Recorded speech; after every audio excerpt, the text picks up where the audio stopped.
Radio Pasión US presenta Entre Letras y Otras Pasiones con la escritora mexicana Paula Guzmán en un programa de literatura donde los cuentos y relatos te van a llevar a un maravilloso viaje por tu imaginación. Solo aquí en Radio Pasión US, seduciendo tus sentidos.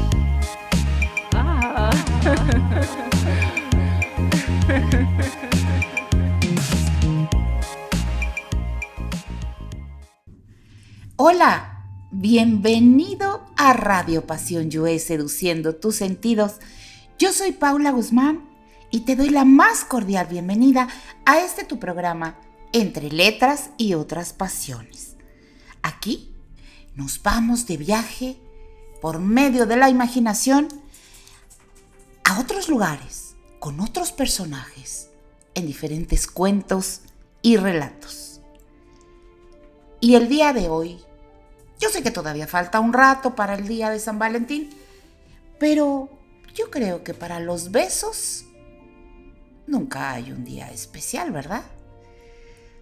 Hoy quiero compartir contigo un libro que también compré en Amazon en formato digital de la escritora Maripau González, que es de relatos breves con latidos a flor de piel, que se llama Besos usados en hilera. Y de este libro vamos a compartir algunos relatos y algunas historias que te hagan soñar y que te hagan trasladarte junto conmigo. La primera historia se llama Geráneos en Azul. Aníbal jugaba con las palabras desde que en el instituto confirmara que ninguna chica se fijaba en él. Con su gordura y una cierta asimetría facial, hasta el espejo le gritaba que su cara no era normal. Y no es que se viera feo, es que era muy feo.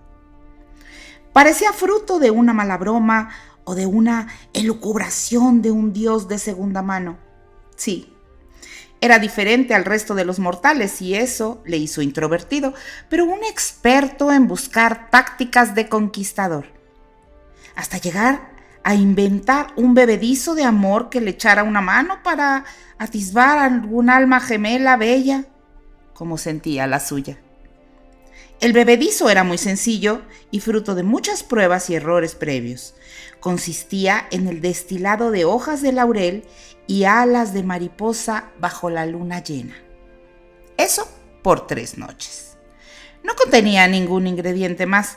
Luego dejaba reposar el brebaje en su frasquito con tapón de cuentagotas. Estos recipientes los compraba en una tienda de aceites esenciales y flores de Bach.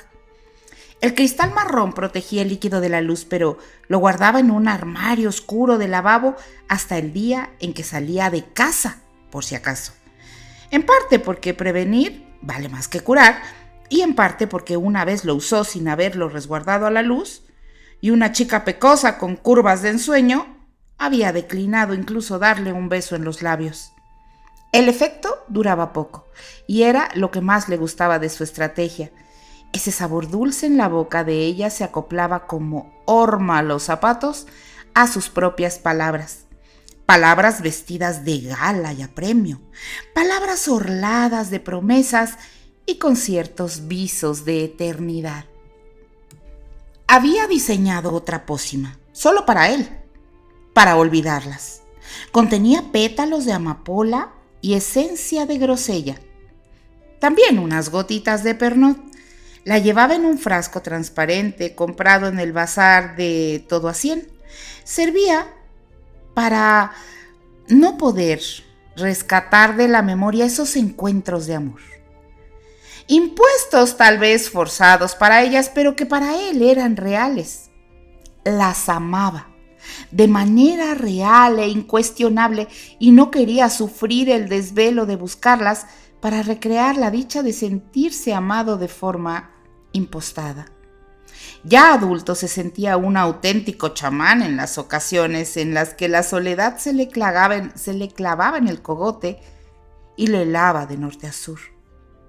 Las fechas temidas se acercaban nuevamente, con ese ambiente de familias felices en apariencia, y le recordaban que tanto echaba de menos un abrazo sincero y una piel sobre su piel. Aníbal había convivido con 2 mujeres. La primera relación con una compañera de la facultad. Había terminado con la publicación del primer trabajo de ella. Esa revisión de Enciclopedia Diccionario de Americanismos del año 2010 de la editorial Santillana había sido el detonante que Isabel le dejara. Primero fueron las reuniones de las tardes en casa de uno de los socios. Posteriormente hicieron su puesta en escena unas menguadas ganas de tener sexo que él interpretó como un decaimiento normal tras el primer año de relación.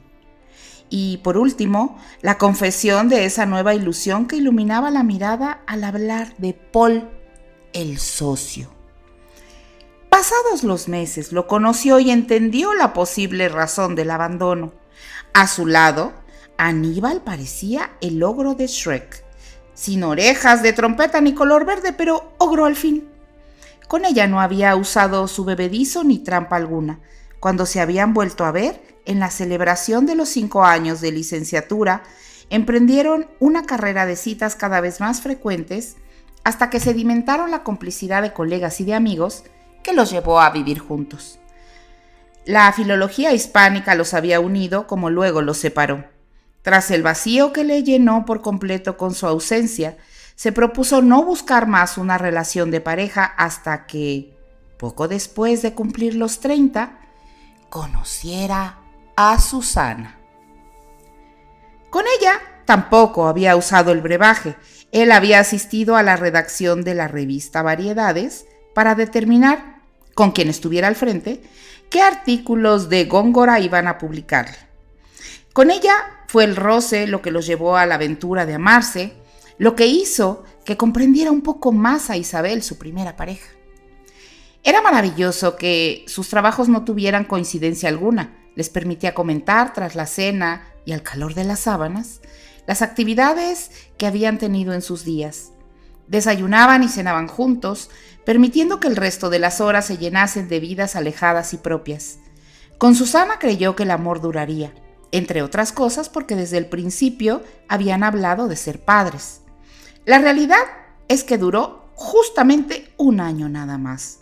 No hubo nada en concreto con una tercera persona en discordia de forma indirecta en esta ocasión, sino la percepción de Susana que tal vez le atraía una mujer. Aníbal le agradeció mucho a Susana que no lo engañara, y también la animó a que explorase hasta qué punto esa atracción era fruto de afinidad entre ambas o de una tendencia lésbica no descubierta. La realidad es que había resultado que, aunque fuera la amiga quien iniciase la relación, Susana se volcó en cuerpo y alma a esa pasión que no conocía, de caricias femeninas y ritmos más acompasados al suyo propio, según le confesó una vez. Él quiso encontrar señales, pero a toro pasado, de posibles comportamientos sospechosos en la cama. Sin embargo, fue en vano. Tampoco importaba. No era culpa de nadie y él había conseguido casi olvidarla sin reproche alguno. Pasados los meses necesitaba una piel femenina que le abrigase las heridas de un universo inhóspito. Una noche, entre anuncios de turrones y mientras la gente por la calle andaba con preparativos navideños, dijo que bien valía un amor de quita y pon, que le devolviera la mirada azul de los estrenos que tanto le gustaban. Decidió que jugaría a su juego favorito, con las palabras como única arma de seducción, entre poemas y tragos que alfombraran alguna barra de bar en la noche fría. Eligió uno tras la catedral y así, frente a una mujer con pelo de Magdalena y ojos de Cleopatra, con 2 bromas bien trabadas y unos versos, algunos prestados y otros propios, vertió el líquido de su invención sobre el vaso de ella como otras veces. Eva, esa jornada, vestía unos tejanos y un halo de tristeza. La soledad adoptaba, según ella, tintes grises cuando la mayoría de la gente presumía de tener la felicidad a sus pies. En sus ojos, de párpados pesados por las cuitas de siempre, los relojes se habían averiado por esa noche, y se avino a escuchar a ese hombre, dejándose amar a través de los sentidos, creando, con él, una burbuja poética que los protegía de todo lo indeseado, de todo lo amargo. Ella venía de una enésima discusión y definitiva con su novio de toda la vida. El motivo había sido el recurrente en su convivencia. Se sentía hastiada de dar explicaciones sobre lo que hacía y con quién salía. Harta de adoptar la vida que Joseph había elegido, pero no ella más. Agotada de justificar sus asistencias a micrófonos abiertos de poesía, que no implicaban en principio otra cosa que el que fuera él quien preparase la cena durante esa noche. Bien es cierto que en realidad implicaban muchos más, su libertad de ser. Desde adolescente Eva había gozado armando sus propios poemas, los que se incendiaban en su mente y aterrizaban en un papel de quién sabe qué origen. Servilletas de papel de algún bar, trasteras de anuncios, lecciones impresas, todo le servía para escribir. Cuando al principio de la convivencia le leyó una pequeña anotación, sintió su burla como un puñal que la dejase inmóvil y petrificada. Así que en el momento en el que Joseph dormía, ella se ponía a escribir versos en la computadora.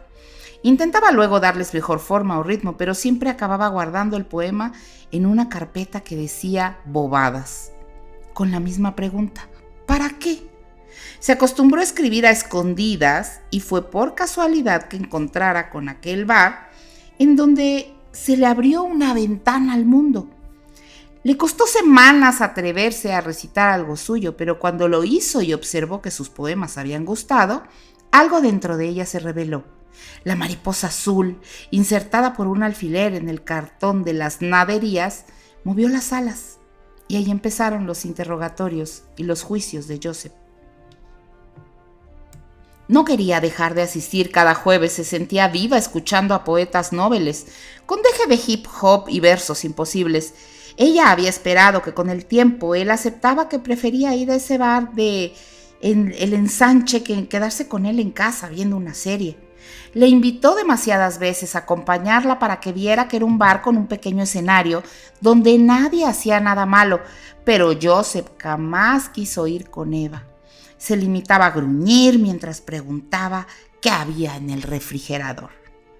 Después de la discusión por ver cómo se repartían las fechas navideñas, se había hecho un firme propósito. Tras tantas tentativas de dejarle, esa vez sería la definitiva. Se sumergió en aquel bar del gótico porque sintió un frío extraño. Se deshizo la coleta y entró con un ánimo indeciso, entre la tristeza y la ilusión. Esa noche, ante un hombre nada atractivo, más bien feo, había sentido que era importante, que ella era importante, que podía ser apetecible y que alguien la valoraba, además de los amigos del bar de las poesías. Reconoció un soneto que recitara a este chico feo Aníbal, de Góngora, y gozó escuchando poemas que intuyó que improvisaba. Al final se aventuró a recitar al desconocido unos versos de su propia cosecha. Hasta la cubata de ron le había sabido más dulce de lo que recordaba que eran, tal vez porque lo era. De tal manera que sin saber cómo, sin evaluar los riesgos, cuando el tipo le preguntó: ¿nos vamos?, se incorporó del taburete sin dudarlo un instante. Tomados de la mano, cruzaron la puerta y el aire navideño les hirió en los ojos. Las luces de la calle zigzagueaban en diversos tonos, mientras la esquina retenía el rondel blanco de un farol viejo, tan viejo tal vez como sus propias esperanzas. La luminaria de fiesta se reflejaba en los escaparates cerrados. Entretanto, los tacones de Eva resonaban por la acera solitaria. Apenas circulaban coches tampoco, pero no necesitaban más escenario que sus pies sobre las callejuelas para sentir que la oscuridad estaba llena de señales de una vida por devolver. Tal vez en forma de una nueva obra de teatro cuyo guión dejaron abierto. Cuando en el cuarto de una pensión sin nombre se miraron, se reconocieron por primera vez. Se acariciaron mudos los cuellos y sin dejar de besarse fueron desabrochando los botones, abriendo heridas y cerrando añejas cicatrices. En el primer asalto a un tren de mercancías caducadas descarrilaron los vagones cargados de miedos y desengaños que cayeron resbalando por el terraplén del pasado dando vueltas de campana. Desnudos y con el pestillo echado, la sombra de sus cuerpos fue derritiendo la luz mortecina de unas lamparitas pasadas de moda. Justo cuando el mundo desaparecía con la eyaculación de él, se oyeron risas flojas y pisadas sin cuerpos. Era, casi con certeza, alguna pareja que trepaba ebria por la escalera de madera gastada, seguramente sin remedio, tal vez dejando inquieta la carcoma de los sueños por buscar los de las parejas efímeras cargadas de besos usados. En el segundo asalto adelantaron las pelvis y dejaron sin destinatario el respirar agitado y rojo de sus pulmones. En cada beso, ella relamía las palabras redentoras que él seguía inventando desde su más profundo interior y que se convertían en palabras blandas y firmes, tiernas y azules, entre sentimientos reales que le escarbaban las entrañas. En cada beso, él buscaba la vida en la boca de Eva, como el aire en la mañana que estaba por desembalar, como un pez que boquea fuera del agua, con el afán simple de sentirse vivo. Con cada embestida ambos desafiaban la muerte, sonriendo para sus adentros, y es que se sentían vivos y amados, sin más que un presente lleno en sus espaldas. Se supieron lejos de la amarga desazón del gris marengo de la soledad de su día a día. Acomodaron las cinturas de sus cuerpos nuevamente, luchando contra las manecillas de todos los relojes, en una carrera loca de suspiros mudos. Rebobinando el reloj, quedaron prisioneros de esa nada donde permanecieron prendidos y presos del placer profundo y roto por otra oleada de contracciones y espasmos. En ese instante mordieron cada uno su propio puño, ahogando el imparable grito de victoria sobre la muerte, mientras las sombras chinescas de sus cuerpos entrelazados se deshacían en una pared que empezaba a descorcharse. En la mañana, cuando ella despertó, una botellita marrón vacía descansaba en la papelera del baño, pero en la mesita de noche, junto a un poema de amor sin firma, el sol que luchaba con las cortinas dejó ver una rosa azul de invernadero. Aníbal no se había llegado a dormir, se había dado una ducha redentora y se había vestido sigiloso para enfrentarse a su reloj chapado de soledad, pero se había sentido diferente a otras madrugadas. Se vio casi guapo ante el espejo del cuartito de aquel hostal de medio pelo. Miró una cara dormida antes de cerrar la puerta y, en contra de todo pronóstico, palpó su bolsillo como siempre, pero no se decidió a sacar el frasco de la mañana después. Por una vez sentía que no habría hecho falta el bebedizo. Por una vez algo dentro de él gritaba que su estrategia de conquista había sido un exceso, porque por una vez había sentido que esa mujer de una sola noche debía ser la mujer de cada noche. Habiendo descansado en su piso de soltero tras explorar su corazón, encontró que no lucía su eterno gris deshilachado, sino que tras las hilachas se entreveía un corazón aventurero y valiente que exigía una respuesta a 1000 dudas, una víscera roja y palpitante pidiendo latir de verdad, su corazón. Al mediodía, cuando la gente hacía la comida, decidió volver a la pensión para rescatar algún dato de ese amor que desafió su miedo a ser despreciado. Le costó unos billetes, pero consiguió saber por el DNI una dirección para poder localizar a Eva, que no le sirvió de nada ya que era la casa de sus padres, quienes no le dieron su dirección actual y mucho menos el teléfono de Eva que él solicitaba. Eva se había despertado y leído el poema, un soneto perfecto para una noche tan corta como intensa, mientras, desnuda aún, se desesperezaba ante la flor que miraba a su melena. Sin resaca alguna pudo rescatar de la memoria cada gesto de aquella cara difícil, casi cada palabra de ese hombre con sobrepeso y fuego, y casi cada caricia que le aplicara a su corazón amordazado. Llamó a Lola para pedirle usar una habitación de su casa y cuando supo que tenía un techo donde su amiga, sonrió como hacía tiempo no podía hacerlo. Se duchó recorriendo cada pliegue de su piel que besara y recorriese previamente él y al fin se fue a su habitación de piso compartido. Llevaba el poema doblado en 4 y la rosa en su mano derecha, con la certeza de que ese hombre esquivo quedaría en su memoria como un paréntesis que no se podría reabrir, porque había sido mágico. Su mente le recordaba que segundas partes nunca son buenas, pero el corazón le dictaba que un venturoso azar podría abrir la caja de la disecada mariposa y permitir que volara. Temía que la noche incendiaria fuese un espejismo tras la ruptura con Joseph, pero algo más que en las palabras, en el tono de voz del desconocido, clamaba a gritos esa oportunidad de amor y respeto que siempre buscó. Como ninguno sabía más que el nombre del otro, cada uno por su cuenta decidió ir al bar de las nostalgias buscando coincidir. La pócima no había hecho efecto alguno en Eva, realmente no había funcionado, y él no había tomado la de la mañana después, pero tras la noche de ensueño, Aníbal había plantado un geranio en el balcón de su departamento de eremita, esperando un cambio de página en su vida. Lo hizo invocando a los dioses para que, sin bebedizo alguno, ella pudiera amarle, sin imposturas, como aquella irrepetible noche. Volver a verle en el bar de aquella vez le había llenado de esperanzas renacidas. Era mucho más de lo que había podido desear. Destilaban las horas hablando, parecía que no pudieran acabar de comentar de todo y de nada en especial. Se sobresaltaban mirando los relojes, sorprendidos de cómo el tiempo volaba, ante una mesa con unas cervezas de por medio o un café. Por extraño que parezca, tardaron días en decidirse a volver a tener sexo en casa de Aníbal, y es que temían que ese listón tan alto fuera imposible de superar.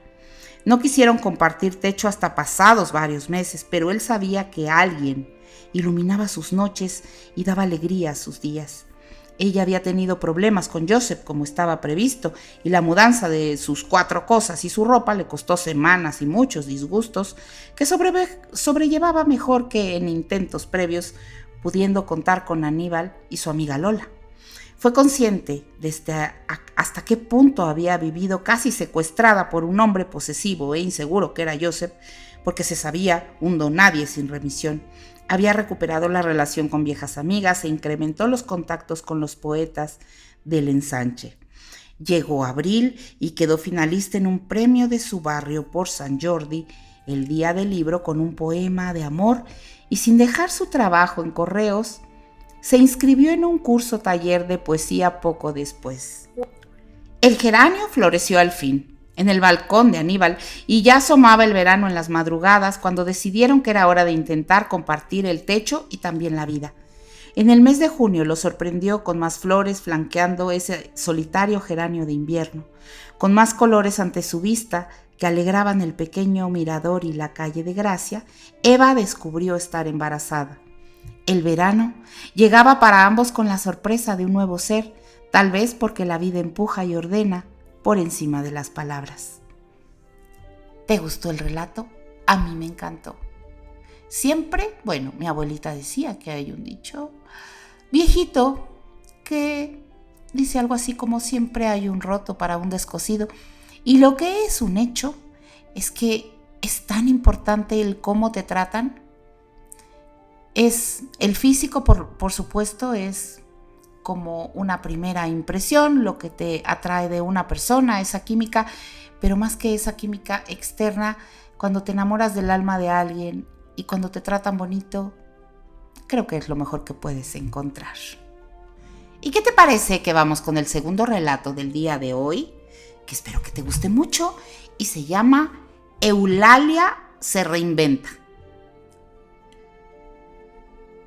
Como única amiga de Lali, si tiene alguna, sé que el hecho de estudiar con las monjas la había condicionado, cuanto menos en los conceptos de obligaciones, culpa y pecado, que pudieron pesar en su decisión de casarse con Eduardo y condicionaron que fuera una buena madre y esposa y seguramente casi feliz.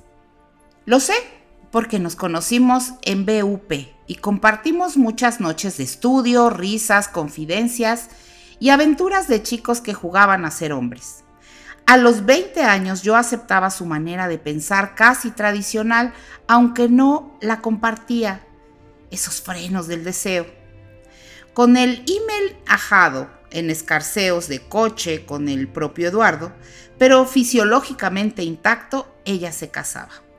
Ni ella supo si por cumplir las expectativas de su familia o las suyas propias, viendo a ese grandulón rendido a sus encantos. La vi casi ilusionada y había llegado al matrimonio técnicamente virgen y enamorada de ese primer y único novio. Ese Eduardo, estudioso y miope que amaba las clases de medicina, devoraba los libros de anatomía y conducía un coche Citroën desvencijado y asmático, y que los tres empujábamos al subir las curvas de las calles, con más fe en nuestras fuerzas que en los caballos de potencia del vehículo tan viejo. Nos animaba una convicción irracional de que nuestros embistes de verdad aceleraban aquel coche, como si fueran espuelas de los flancos de un caballo. Cosas de juventud. La primavera de hace 20 años había traído los primeros despertares juntos y las primeras sensaciones completas de amor para Lali, y a los 8 meses y medio los primeros llantos de infancia de un primor de bebé que los llenó de satisfacción. Eduardo fue avanzando en su carrera profesional mientras Lali dejó el trabajo muy pronto ante la dificultad de criar al pequeño con las guardias de residente de una especialidad que no llegó a terminar en su carrera. No lo lamentó jamás, en parte porque estudió para la MIR por complacer y acompañar a Eduardo en sus jornadas de estudio maratónicas, pero en parte porque ella misma no tenía ninguna inclinación a ninguna rama de la medicina. Feliz con su bebé, todo parecía ir bien. Sin embargo, las jornadas laborales de Eduardo seguían siendo iguales o incluso más excluyentes de la dinámica familiar. Y Lali se encontró con un niño que asistía a la escuela por largas horas y un marido ausente por más horas aún. Sin vocación de ama de casa, hacía a ratos de secretaria de su marido, de limpiadora y responsable de logística de su esposo y de su hijo, y de hija de médico de un don Álvaro, que era su padre, cada vez más demente y con peor humor. Las primaveras llevaron al pequeño Eddie, su único hijo, a ser un hombretón reivindicador de espacio para abrir sus alas, y ella quedó nadando en un charco de esperas, silencios en la casa y planes de asueto compartidos con Eduardo que casi siempre se desbarataban como castillos de naipes. En estos años nos hemos saludado por teléfono casi cada mes y compartido una merienda un par de veces al año, pero estamos al corriente de los avatares de la vida de cada una. No me extrañó que quisiera que merendásemos juntas hace un año para explicarme una situación que le perturbaba. Según me contó, se sorprendió una tarde aceptando un café de un señor que había coincidido con ella en un tren de cercanías. Ella tenía que hacer el transbordo y él había cogido ese tren, pero por los pelos, porque su horario habitual era 1 hora más tarde, por lo que tomaron ese café, como continuación de una charla distendida sobre rodillas en primera instancia, sobre los trabajos en segunda y sobre la vida en general después. Aunque él no tenía hijos, según le dijo, y ella me contó, parece ser que se dieron los teléfonos, con la certeza de que no los usarían, pero no pasó como estaba previsto. Me confesó que llamó ella, por saber si a los pocos días él tomaría el mismo tren, pues tenía que dejar unos papeles de Eduardo en la notaría del pueblo donde tenían un departamentito de veraneo. Llamó con la esperanza de que él no pudiera coger ese tren nuevamente, ni quisiera, o que directamente el número fuera falso. Es que Lali le había gustado mucho la manera de relatar de ese pasajero y su porte. Reconoció sin muestra alguna de vergüenza. Deseaba que otro fuera responsable de que su vida continuara como siempre, pero no tuvo suerte.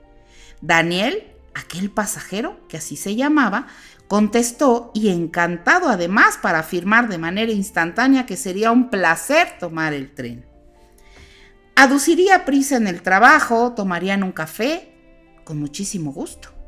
De esa forma tan simple, durante 4 semanas, el bar de una estación cobijó sus charlas frente a las humeantes tazas de loza blanca, para despedirse con un apretón de manos cuando avisaban por megafonía que el tren de Eulalia de Lali, tomaba camino. Somos adultas, no tengo la influencia de las monjas tan interiorizada como Lali y me limité a escucharla.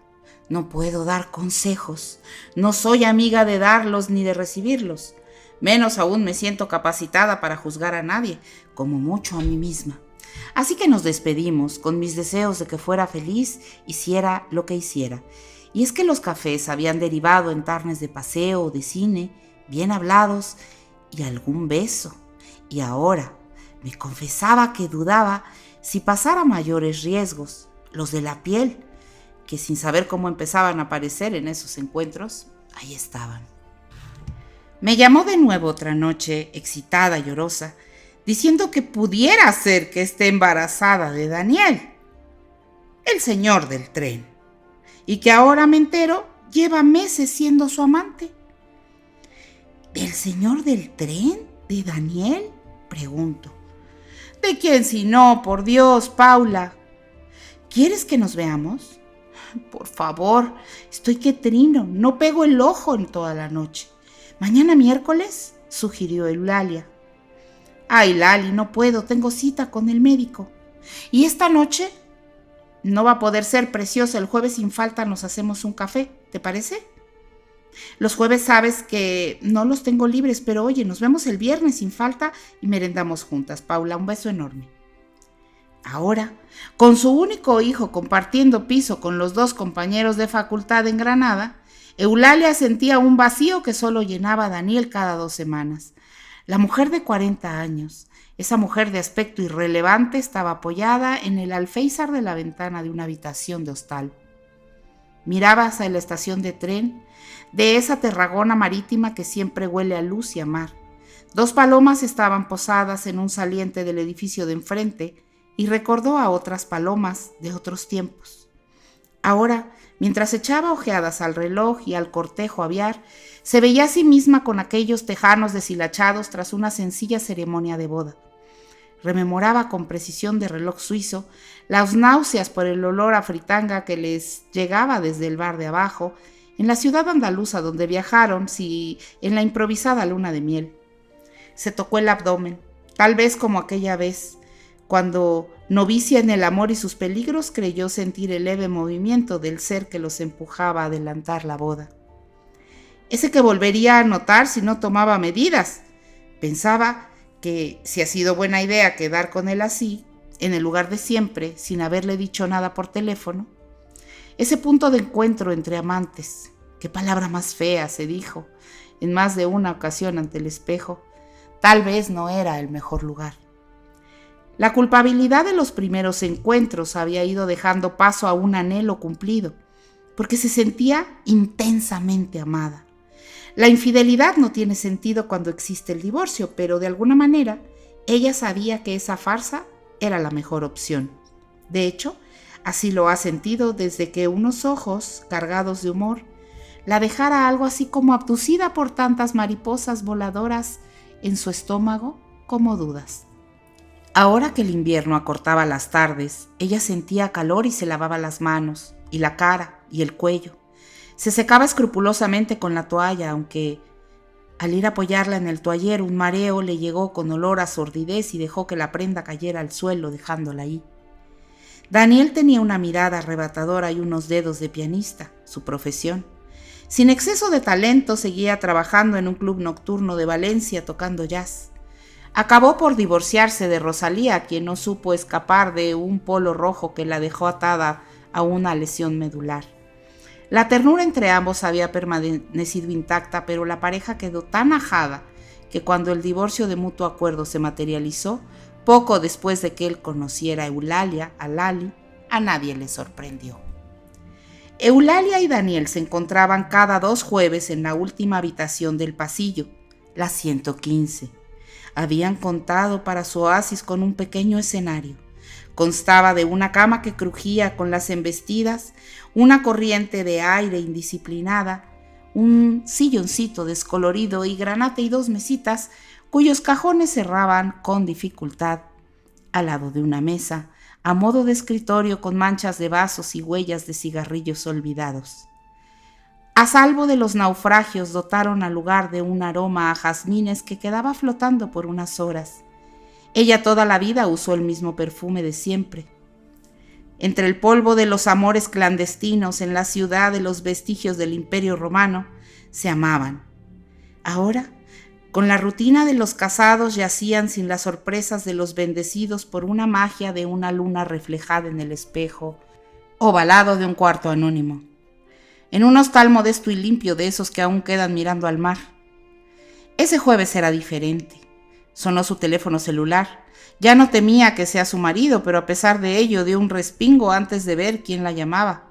Se quitó los zapatos empujándolos con los pies. Era su amiga. Estaba a punto de silenciar el teléfono, pero al fin responde. ¿Te tomo en mal momento, Lali? No, tranquila. Es que te oigo la voz muy rara y me dejas preocupada.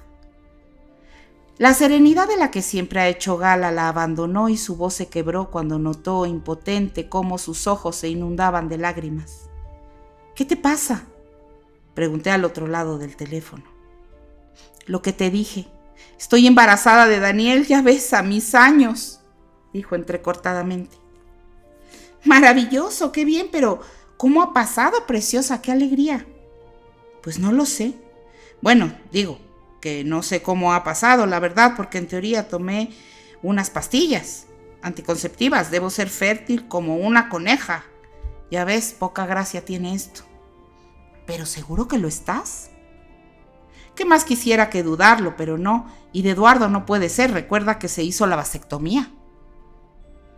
Daniel estará loco de contento, siempre tan implicado con la adolescencia de su hijo, tan buen padre él, según dices tú siempre. No te precipites, cortó en seco Eulalia. ¿Por? Aún no se lo he dicho, lo haré hoy, pero pienso abortar. Estoy de poco tiempo. ¿Lo has pensado bien? Mira que igual no tendrías más oportunidades. Y oye, que ya es hora de sacar a la luz su relación, guapa.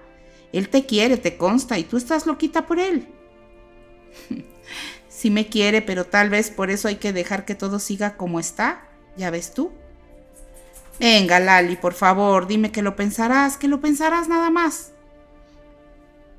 Está decidido, no insistas, Paula, te lo explico mañana. Me colgó de una forma intempestiva y creí escucharla suspirar.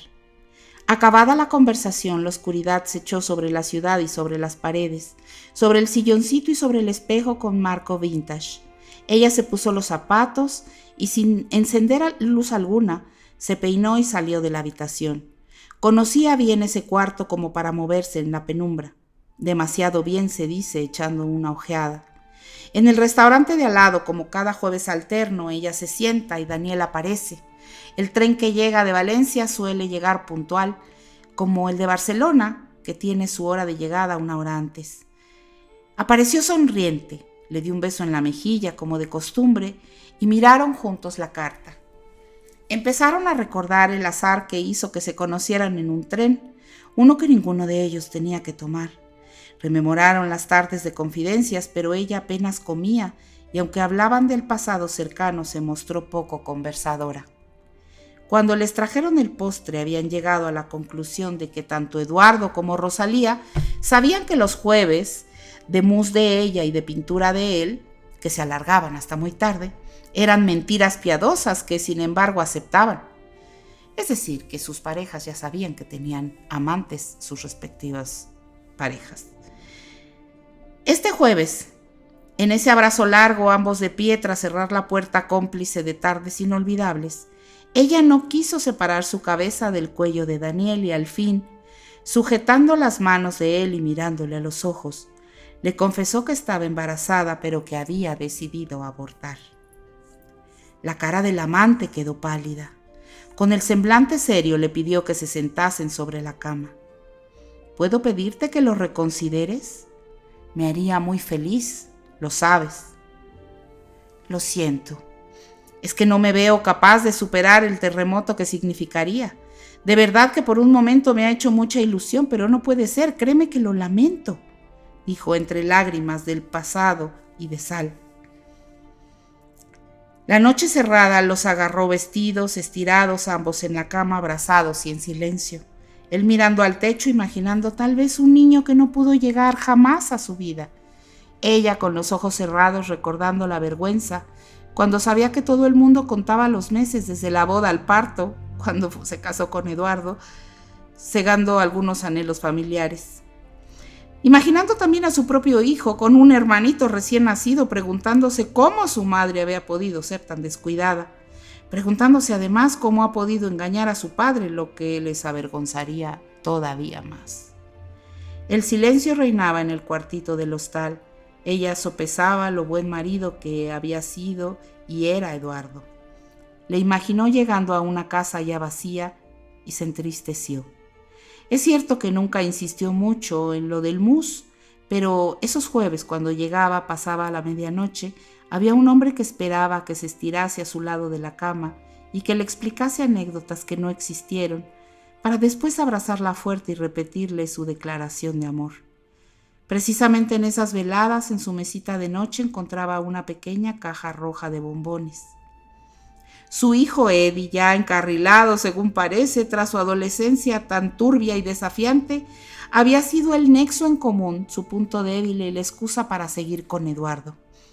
Ya es mayor y no la necesita, pero el miedo a vivir con un pianista de mediano reconocimiento también le estaba pesando. Ella está acostumbrada a una manera de vivir, sin lujos, pero con una seguridad de ingresos que tal vez Daniel no pueda ofrecerle. Cuando al fin dejó de llorar esa noche, como tantas tardes de jueves alternos, él la abrazaba, pero ahora le pedía que le explicase qué miedos tenía. Quería saber qué obstáculos tan insalvables impedían que ambos fueran felices. Contacto, con su grave tranquilidad, le fue haciendo entender poco a poco, y argumento contra argumento, que si en verdad ella deseaba tener el bebé, él estaría con ella en todo momento. Estaré a tu lado, no lo dudes, ratifica, para superar todas esas barreras que crees tan altas, porque no lo son de verdad, Lalis, no lo son. Es la única persona que la llama así.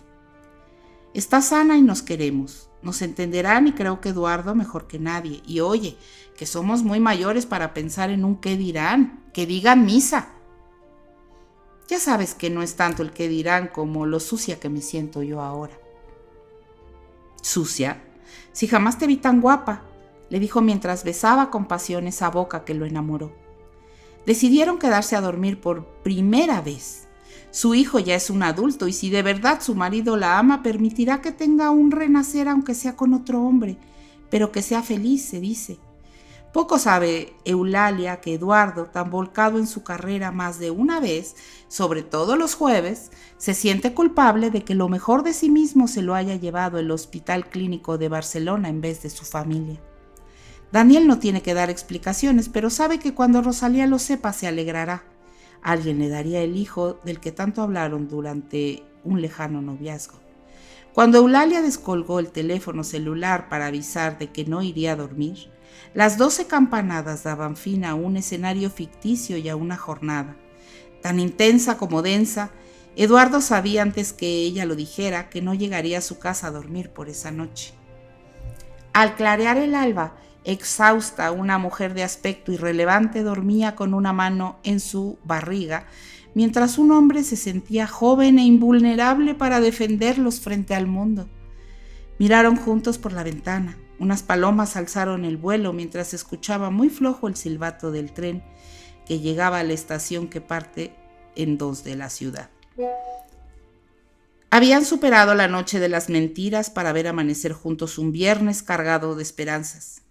Ella fue al baño y al agacharse para coger la toalla, un líquido caliente en la entrepierna la deja aferrada al lavamanos mientras un charco de sangre iba creciendo entre sus pies.